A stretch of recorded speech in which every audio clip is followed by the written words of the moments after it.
Elles sont animatrices, journalistes, chanteuses, cuisinières, directrices d'entreprise. Elles ont toutes le point commun de s'être imposées dans des milieux encore très masculins. Vous avez peut-être déjà écouté la première saison du podcast Femmes de télé. Ce rendez-vous audio élargit ses horizons et devient Femmes actuelles pour donner la parole à toutes ces femmes qui font bouger les lignes dans leur domaine.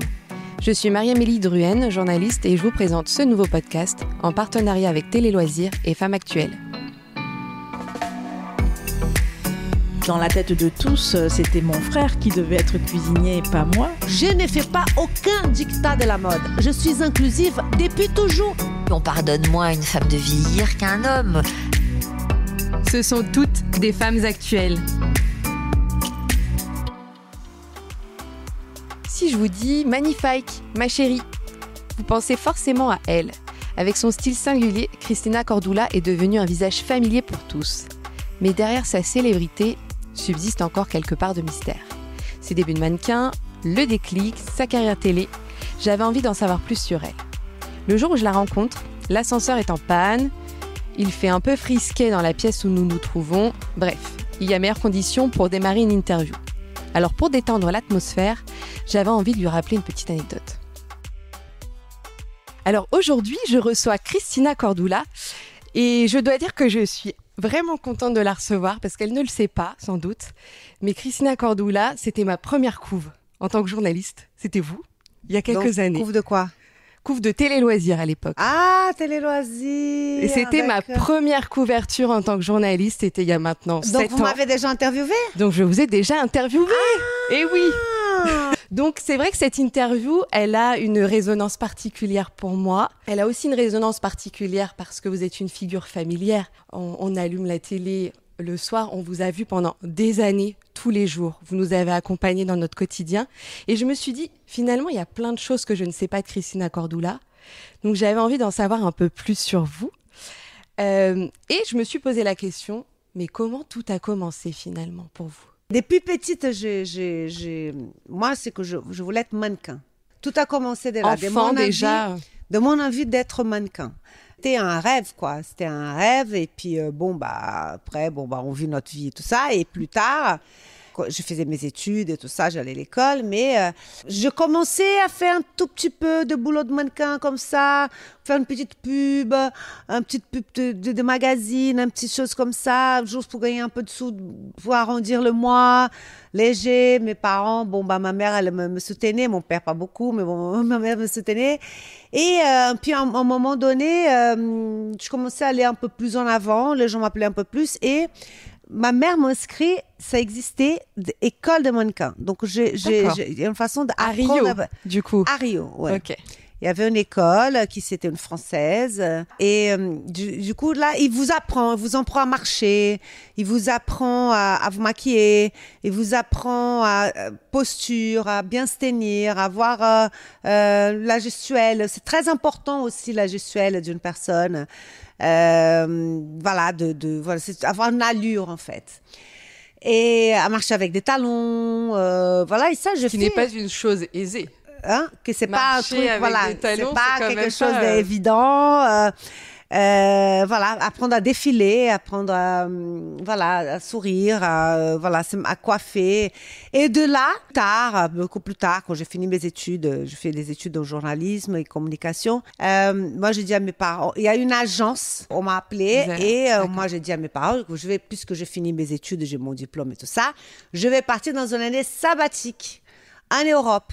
Parce que mon rêve, c'était de devenir un mannequin international. Et mon rêve, c'était de devenir mannequin international à Paris. Et du coup, voilà. Et puis, à un moment donné, j'arrive à Milan. Ça, c'est en octobre, en novembre, je sais pas. Les défilés, c'était fin octobre à Paris. C'était début octobre à Milan.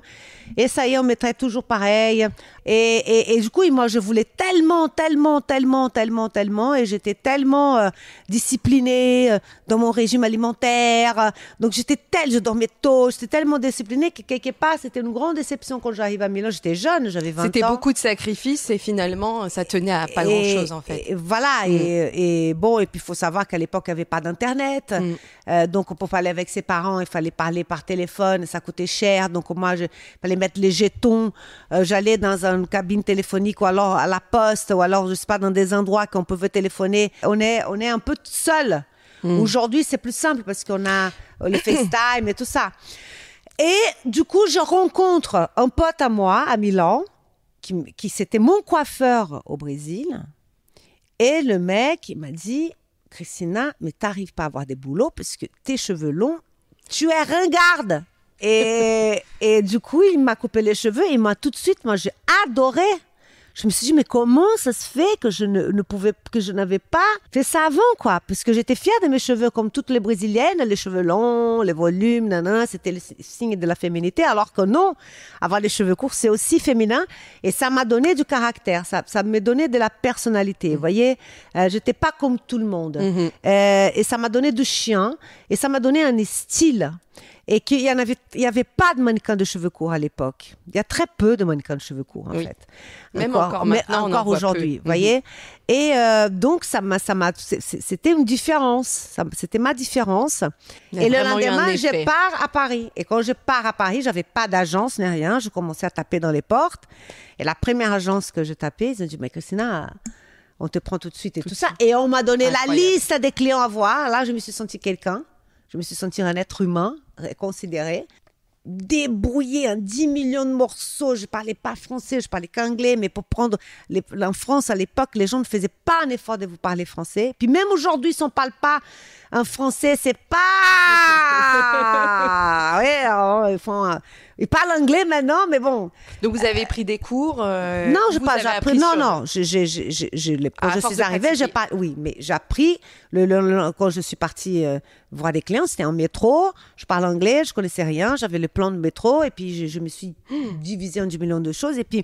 Et là, j'ai eu 25 défilés. Et puis, c'était mon commencement. J'ai eu énormément, 25 défilés, c'est énorme. Et j'ai décidé d'être basée à Paris parce que c'est ici que vous êtes sentie vous-même. J'ai eu de la chance dans cette ville. Et cette ville m'a donné des chances jusqu'aujourd'hui, vous voyez. Je pense que j'étais vraiment née pour...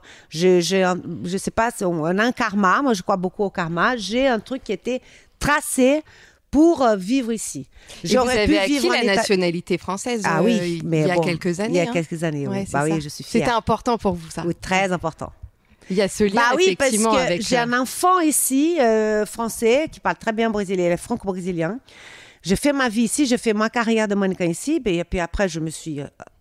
Et la France, ça fait plus de 30 ans que j'habite ici. J'habite plus longtemps en dehors du Brésil au Brésil. Donc, ça fait partie de mon ADN aussi ici. Donc, c'était important pour moi d'avoir la nationalité française. Et la télé, comment tout a commencé? Et la télé, ça a commencé donc après les mannequinats, bien évidemment. J'ai eu mon fils et tout ça. Après avoir mon fils, je me suis occupée de lui un bout de temps quand même. Et après, je me suis dit, je vais travailler dans la mode. Mais donc quoi, puisque je connais rien dans la mode? Et c'est là que j'ouvre mon agence. Et puis un beau jour, ils ont découvert par mon site internet, M6 vient me faire un casting. Ils ont dit qu'ils allaient faire une émission de relooking. Ils sont venus vous chercher? Non, j'ai compris que c'était un casting. Ils ont filmé plusieurs personnes, donc ils sont venus dans mon agence et il fallait que je parle de mon métier, donc ils m'ont filmé et moi je suis tout à fait à l'aise avec une caméra parce que j'étais mannequin. Donc comme quoi tout ce qu'on fait dans la vie, ça sert. Et on m'a pas choisi. On m'a pas choisi parce que la première émission de relooking sur M6, c'était en 2004, qui s'appelait « J'ai décidé de changer de look », cette émission. Et cette émission, c'était en fait 5 personnes, 5 stylistes, qui chacune relookaient une personne pour 5 candidats. Et il s'avère que c'est une styliste qui s'est désistée à la dernière minute. Et c'est là qu'on m'a téléphoné. Ah, oui, Christina. Je dis, dis donc, ça fait un mois ou un mois et demi que vous avez venu me filmer et tout. Par politesse, vous aurez pu au moins dire que vous... Mais bon, ils préviennent jamais, je veux dire. C'est comme c'est. Quand ils veulent, c'est tout de suite. Quand ils ne veulent pas, ils ne vous donnent pas de nouvelles. C'est comme ça. C'est le milieu de la télé qui est comme ça. Mais le milieu de mannequinat aussi. Donc, comme j'ai été vaccinée, je me suis dit, faut pas avoir d'ego à ce moment-là. Non, mais c'est pas grave, quoi. Et puis, il m'appelle, je dis, mais qu'est-ce que vous voulez? Ah, parce que maintenant, vous allez faire l'émission. Mais comment ça? Vous m'avez même pas dit. Et comment est-ce que c'est la semaine prochaine? Ils ont dit que c'était la semaine prochaine. Bon, enfin, bref. On m'a choisi parce que En fait, il y avait une de consultante en images qui s'est désistée à la dernière minute. Et il y avait une nouvelle rédactrice en chef de cette émission qui était allée dans tous les rushs, dans tous les castings qu'ils ont fait. Et elle m'a vu, elle a dit, mais pourquoi vous n'avez pas pris cette fille? À cause de son accent. Ils ne m'ont pas choisi à cause de mon accent. Eh oui, d'accord. Et vous savez que mon accent, ça y fait beaucoup aussi. C'est aussi ma différence, mon accent. Vous voyez? Et à l'époque, on m'a pas... Et finalement... Vous n'avez jamais cherché à le gommer ou... Non, il n'y a pas du tout... Il y a des gens qui disent que je fais exprès, mais bon, je ne fais pas exprès. Vous voyez, je vais dire... Oui, c'est vrai qu'on a pu entendre effectivement... Beaucoup de critiques là-dessus, mais pas beaucoup, mais quelques critiques, oui. De mon accent. J'ai dit, mais alors, allez-y au Brésil, parlez brésilien si vous n'allez pas avoir un accent. On ne peut pas... Pourquoi chercher Même mon fils a un petit accent. Pourtant, il parle brésilien depuis les petits. C'est parce qu'il n'était pas éduqué au Brésil. Il n'a pas été en école au Brésil. Donc, à force de ne pas on apprend une langue sans accent. Quand on vient très jeune dans un pays, on est en immersion. Voilà. Et là, moi, ce n'est pas mon cas parce que j'avais 20 ans. Donc, j'avais déjà... Et bon, finalement, on m'a pris pour cette émission. Et c'était ma chance, quoi. Ça, je peux vous dire que j'ai eu de la chance être repêchée. Ça, c'est une chance. Mais après, il faut chercher sa chance dans la vie. Il faut beaucoup, beaucoup de travail pour réussir. Et beaucoup de travail aussi pour rester autant de temps. Bah oui, justement. Cette longévité, comment... Bah oui. Quel regard vous portez sur cette longévité, sur ce que vous avez, toutes ces émissions, notamment les Reines du Shopping? Ça reste quand même un grand rendez-vous. 10 ans. C'est un monument de la télé, quelque part. Ouais, c'est ce qu'ils appellent, les Reines du Shopping, c'est une marque déjà. Ça devient une marque. Ça devient une marque. C'est de grosses... alors, c'est ce qu'il faut pour durer longtemps, c'est... faut toujours se poser des questions. Se renouveler. Voilà. Donc, moi, je me pose énormément de questions. Je doute de moi énormément. Et je prévois en avance beaucoup de choses aussi. C'est important d'anticiper beaucoup de choses. Et c'est renouveler, quoi. Donc, si c'est toujours la même chose, on va se lasser. Mais moi, je vais me lasser de moi-même. Et pour ne pas lasser de moi-même, il faut toujours que je proposer de nouvelles choses, avoir de nouvelles idées et puis penser différemment. Les mœurs, ils évoluent, la société, elle évolue. Donc, justement, est-ce que et c'est beaucoup, beaucoup, beaucoup de travail. C'est ça que je veux dire. Parce que pour durer dans le temps, il faut se poser beaucoup de questions et travailler pour.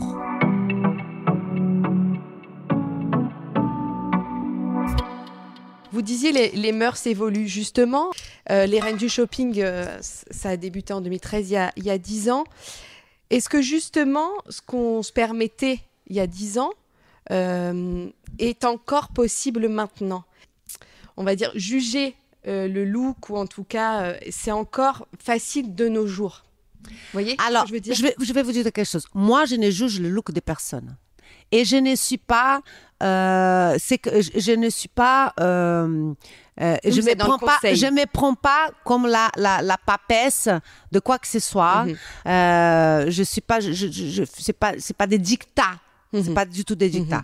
Je n'impose rien à personne. Je donne des conseils. Je ne juge rien. Je donne des conseils. Alors, le but de donner des conseils, c'est parce que quand on est bien dans sa peau, on est beaucoup plus forte avec soi-même. Quand on est bien avec le look qu'on voit, avec ce qu'on dégage, on est mieux dans sa peau. Et quand on est mieux dans sa peau, on a plus de confiance en soi. C'est ça le but de mon travail. Vous voyez, il y a beaucoup de gens qui aiment cette façon que j'aborde les choses. Bien sûr. Il y a beaucoup de gens qui me disent, qui viennent dans mon agence, j'ai une agence de relooking qui vient dans mon agence, que ça, j'ai 40 ans, mais je dis, mais ma chérie, t'es toute jolie, toute mignonne, toute belle. Je dis, oui, mais c'est toujours pareil. Et c'est toujours être la même chose, je me lasse. Et j'ai envie d'un coup de fraîcheur. Donc, on a toujours envie d'avoir des conseils. Même moi, j'ai envie d'avoir des conseils. Mais moi, quand je voyage, quand je vois mes copines au Brésil, j'adore faire des shopping avec eux parce que c'est une autre vision. C'est une autre façon qu'elles voient. Donc, du coup, ça nous rafraîchit. Donc c'est important ça d'avoir des conseils des autres personnes, d'apprendre avec les autres personnes pour le mieux de moi-même. Vous voyez, et puis ça a changé depuis 10 ans, le monde, oui, et heureusement. Et heureusement. Vous savez, je vais vous dire une chose. Le premier livre que j'ai lancé en 2008 s'appelait « Toutes les femmes sont belles ». En 2008. Alors que c'est que récemment qu'ils disent que toutes les femmes sont belles. Vous voyez, je vais dire, c'est récemment que les gens, je m'assume comme je suis. En 2008, je disais, ma chérie, il faut que tu t'assumes comme tu es. Et si tu es ronde, c'est très bien d'être ronde. J'ai fait un livre, ça s'appelle Le Guide de Looking pour les filles poulpeuses et les rondes.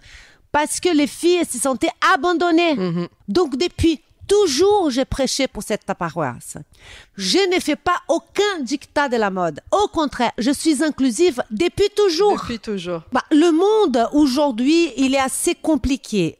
C'est pas que moi, je pense que tout le monde. Il faut faire très attention à ce qu'on dit, parce que les gens peuvent mal vous prendre.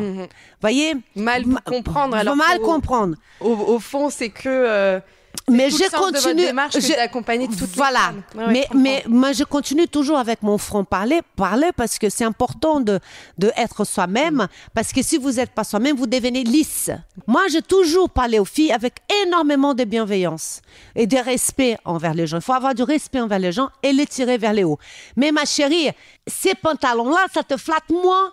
Voilà. Il vaut mieux mettre ça, mais tu vas voir que tu vas être beaucoup plus magnifique comme ça. Donc, c'est savoir parler. Donc, aujourd'hui, c'est beaucoup plus difficile de dire les choses, certes, parce que, en plus, il y a les réseaux sociaux. Et il y a beaucoup de haters. Et ça, c'est un problème qui est néfaste pour tout le monde. Et que ces gens-là, en fait, à travers les réseaux sociaux, ils expriment leur propre problèmes psychologiques et frustration. Et donc, du coup, tout leur haine, ils balancent chez quelqu'un. Parce que c'est des gens qui, malheureusement, sont malheureux. Malheureusement, parce que s'ils étaient heureux, ils n'allaient pas perdre leur temps à faire ça. Exactement. Et ça, toutes les personnes qui sont connues, ils subissent ça. Donc, comme j'entends, ça, la papesse de la mode, à qui tu crois, Christina. Donc, déjà, je fais pas attention. Non, mais je fais pas attention. Vous faites pas... non, mais je fais pas attention. Parce que vous sinon, vous imaginez? Oui. Au début, oui, mais imaginez, après, aujourd'hui... il faut passer ce... Mais j'aime bien mettre clair ici dans votre podcast que j'ai toujours été une femme inclusive. J'ai toujours été pour les hommes, pour les femmes. J'ai toujours mis les femmes vers le haut. C'est juste que celle qui aime mon style, celle qui aime ma façon de m'aborder, viens dans mon camion, viens dans mon avion, viens dans mon voyage. On va voyager ensemble dans mes messages. Oui, forcément, vous essayez de vous adresser au plus grand nombre, mais il y a forcément des personnes qui... Bien sûr. Adhère moins. Non, et puis après, je veux vous dire, tout le monde, on ne peut pas plaire à tout le monde. Mais vous avez quand même. Moi, n'aime pas tous les goûts. Vous plaisez quand même à beaucoup de monde. Sinon, heureusement. Pas cette longévité-là. Heureusement, ça c'est sûr.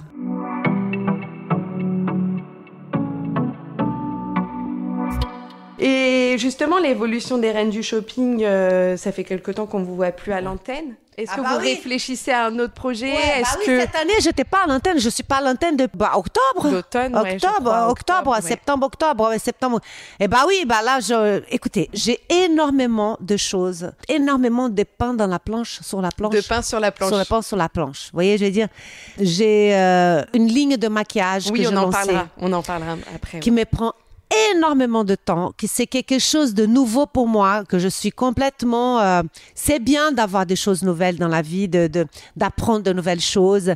Le maquillage, c'est quelque chose que j'ai toujours aimé. C'est un domaine que c'est hyper important dans mon travail. Et ça me prend énormément de temps parce que je suis en train de faire une ligne de maquillage qui représente vraiment ce que je pense qui est bien pour tout le monde. Vraiment ce que j'aime moi. Et c'est pas évident. C'est pas facile à trouver. Du coup, ça me donne moins de temps pour la télé. Et bien évidemment qu'on travaille plein des autres choses pour la télé qui viendra bientôt. Mais pour l'instant, c'est bien de faire un break aussi. C'est bien, ça fait pas non plus longtemps. Vous avez ressenti, ça vient de vous? C'est une volonté de votre part de faire ce break? Vous aviez l'impression de tourner en rond? Oui, non, j'adore les reines du shopping. Moi, mais c'est une émission que ça fait 10 ans. Vous voyez, à un moment donné, on a envie de tourner un peu la page. voyez, donc voilà, donc j'ai des autres idées, on est en train de travailler pour des autres choses, mais ça fait pas si longtemps non plus que je suis hors de la télé, mais je m'en occupe avec, j'ai beaucoup de choses à faire. J'ai mon agence de relooking qui est très, qui mais on vous reverra à la télé, c'est vraiment quelque chose dont vous avez envie. Ouais. Oui. Il y a cette fidélité à M6. M6, vous leur devez beaucoup aussi. Ah bah oui. Quel regard vous portez c'est là-dessus? la chaîne que je suis là depuis toujours. Depuis le premier jour. Donc, c'est une chaîne que je suis super bien. C'est une chaîne qui m'a fait confiance. On est très en proximité.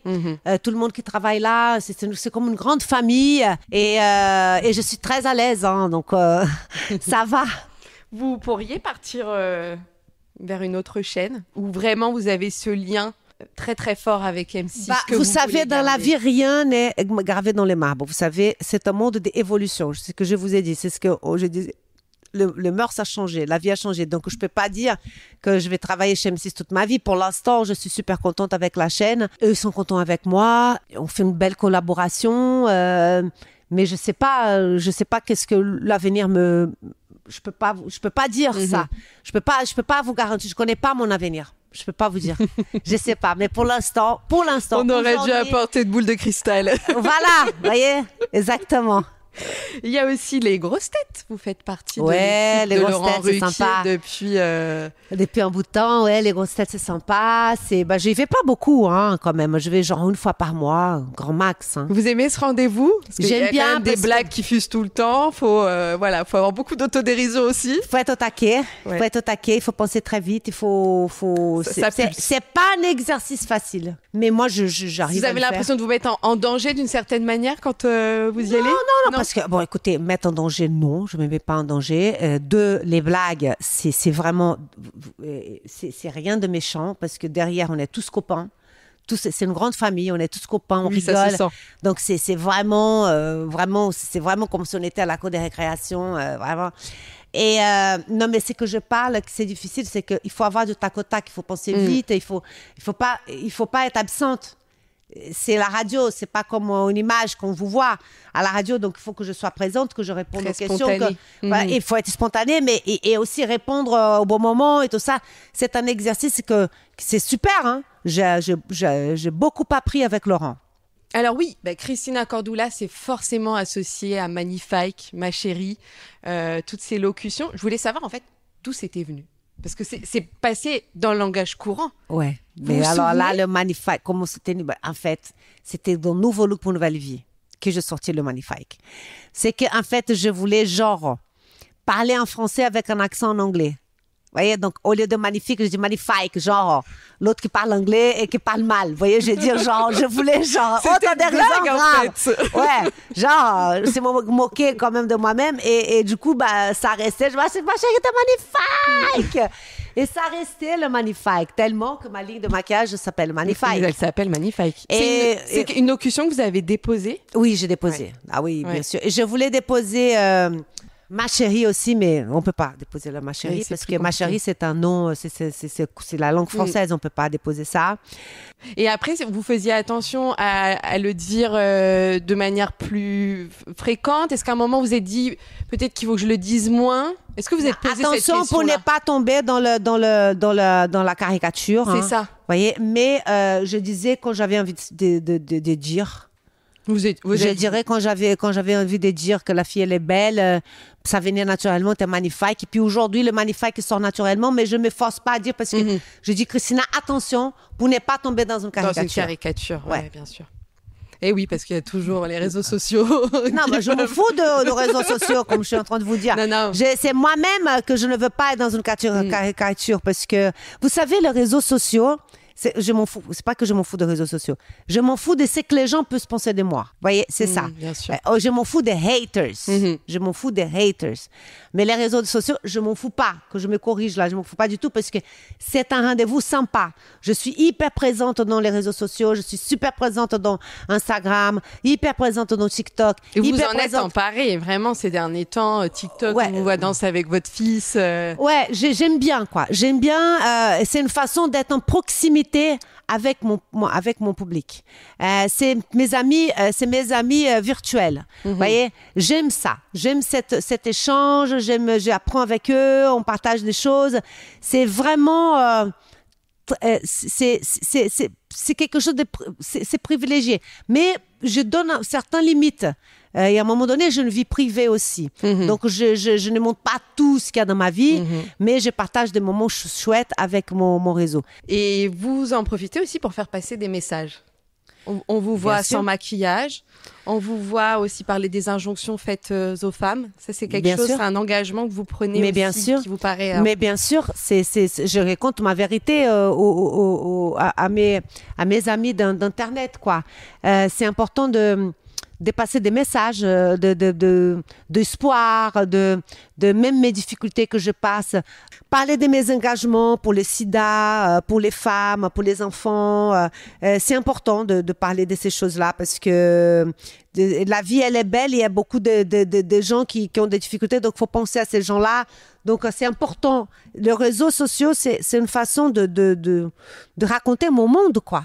Vous voyez, mon monde, c'est aussi mes engagements, c'est aussi mes valeurs, c'est aussi un peu mon mari, c'est un peu mon fils. Et alors, sur les réseaux sociaux, on vous a vu danser avec votre fils sur TikTok. Ça vient de vous, ça vient de lui. Comment... C'est un rendez-vous voilà, vous moi, j'aime bien danser. J'ai toujours aimé bien danser. Et comme quand j'ai commencé avec des trends, que la mère dansait avec les filles, j'ai dit « Hello Enzo, allez, ça t'amuse pas qu'on fasse un truc ?» Et je crois qu'on a commencé, c'était le confinement. Il me semble aussi, oui. On a commencé dans le confinement, dans un trend, et puis... Vous étiez à Rio, je crois. On était à Rio. Ouais, c'est ça.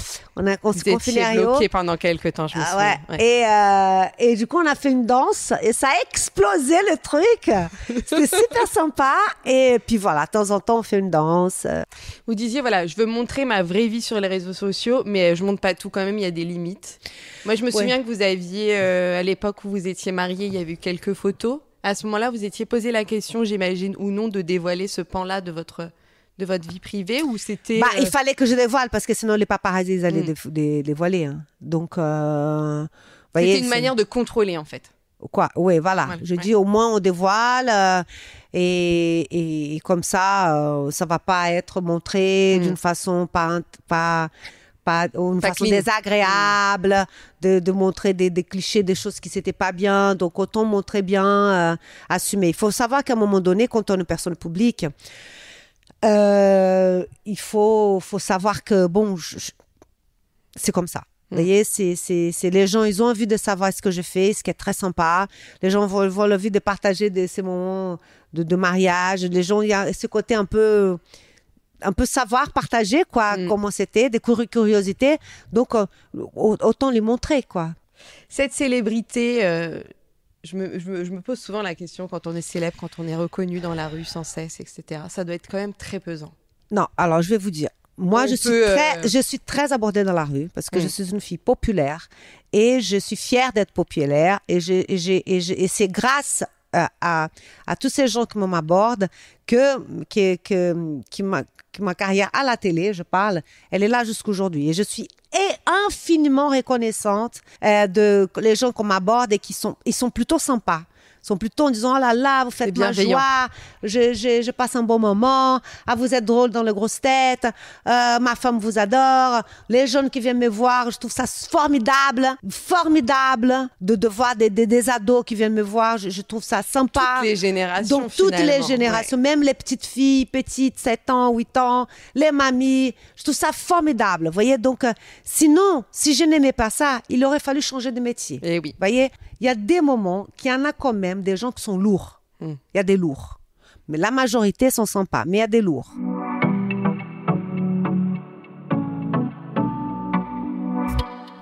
Alors, il y a cet aspect business woman avec le développement de cette marque Magnifique. Donc, vous disiez, c'est la continuité de votre carrière et de toute façon ça fait sens et c'était quelque chose dont vous avez vraiment... Alors le business, j'ai toujours abordé parce que déjà j'ai une agence de relooking. Donc je suis une... Tu t'es venue, je crois. Vous êtes venue? Oui, voilà, j'ai une agence de relooking que je fais que je travaille avec les particuliers et avec les sociétés. Je suis auteur, j'écris déjà 8 livres sur les sujets. Mais là, c'est encore autre chose. Là, c'est le maquillage. Vous voyez, c'est pas la mode. Et du coup, c'est un domaine que j'ai toujours eu envie de faire mon ligne de maquillage. Vous voyez, j'ai toujours envie. Plus même que de vêtements. Vous voyez? Parce que le vêtement, ça va tomber dans ce que je sais faire. Alors que le maquillage, c'est quelque chose de nouveau. Et j'avais envie de quelque chose de nouveau dans ma vie. D'accord. Vous voyez, j'avais envie, tout en restant la continuation de ma vie. Parce que le maquillage, c'est la cerise sur les gâteaux d'un look d'une personne. Et là, j'ai l'opportunité de faire comme je veux. Moi, ma marque, c'est qu'une marque soit inclusive pour toutes les personnes, les hommes, les femmes, de toutes les carnations, de tout type de peau.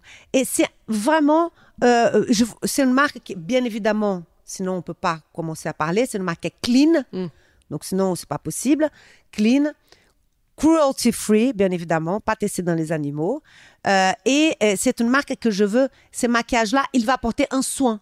Et c'est que je voulais dans cette marque. Je voulais le fraîcheur et la joie de vivre du Brésil avec le chic de la France. Donc, c'est une marque qui apporte de la fraîcheur, de la transparence, de la beauté au naturel. Comment est-ce que vous vivez le fait de vieillir, l'âge, voilà. le fait de écoutez, vieillir, c'est tout à fait normal. Tout le monde vieillit. Donc, il faut l'aborder naturellement. Je me la demande. Il y a pas de la question, c'est naturellement, ma chérie. Tu vois. C'est pas quelque chose qui... Vous êtes depuis toujours, donc le mannequinat, la télévision... Ouais. Non, mais je vois ce que vous voulez dire. Dans un métier d'image et vous devez toujours être... impeccable et c'est quelque chose, j'imagine, qui est très, très, très, très important pour vous. Donc, forcément, là... Non, mais je comprends tout à fait. Là, en parlant sérieusement, là, j'ai dû rigoler, mais je parle... Mais tout important. Mais en même temps, c'était en rigolant, mais c'était vrai. Mais vous avez tout à fait raison de me poser cette question parce qu'il va falloir changer le monde, parce que on entend ça dans les actrices de cinéma, de Hollywood, toutes les femmes à la télé, en disant que en vieillissant, elles font des rôles qui sont difficiles, que je sais pas quoi, non.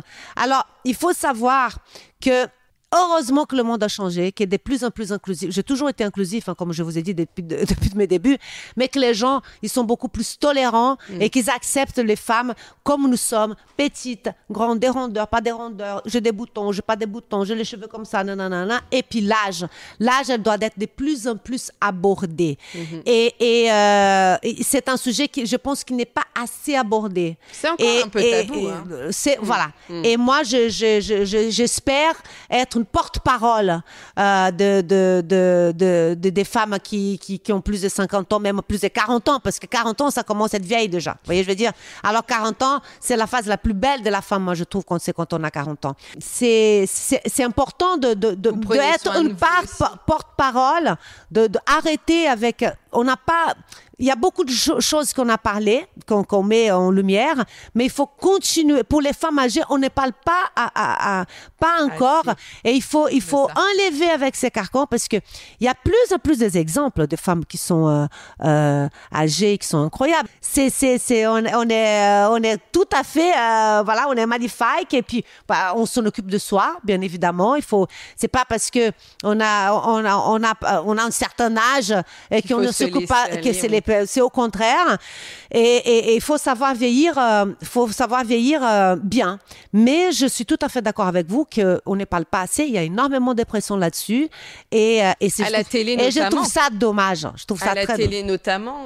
C'est vrai que j'en parlais avec Sophie Davant dans un précédent épisode du podcast. C'est difficile de vieillir à l'antenne. C'est en train de changer, mais c'est encore présent. On vous fait moins confiance. On vous appelle moins. Les téléspectateurs aussi sont beaucoup plus critiques. C'est quelque chose qui est... moi, je ne sens pas ça. Heureusement, moi, personnellement, je ne sens pas mais c'est en train de changer. Mais je ne sens pas ça. avec mon public. Vous voyez, je vais dire, parce que comme je vous ai dit, j'ai un public de tout âge. Mais je partage son avis parce que c'est pas toutes les femmes dans la télé qui... c'est plus compliqué. C'est plus compliqué. Bien sûr, c'est beaucoup plus compliqué. Mais écoutez, on arrive à la fin de ce riche entretien. J'ai l'impression qu'on s'est dit beaucoup de choses.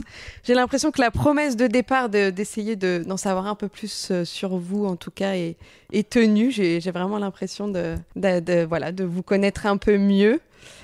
Au-delà des écrans, au-delà du rendez-vous, d'allumer la télévision et de vous voir dans les reines du shopping, ce petit soleil quotidien, je pense qu'en plus il manque à beaucoup de gens.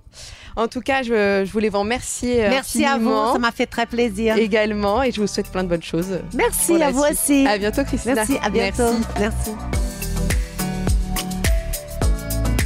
Si vous avez aimé ce podcast, soutenez-nous sur toutes les plateformes en vous abonnant ou en mettant des petites étoiles. Et retrouvez plus d'épisodes sur votre plateforme d'écoute préférée. Et moi, je vous dis à bientôt pour un nouvel épisode. Ciao!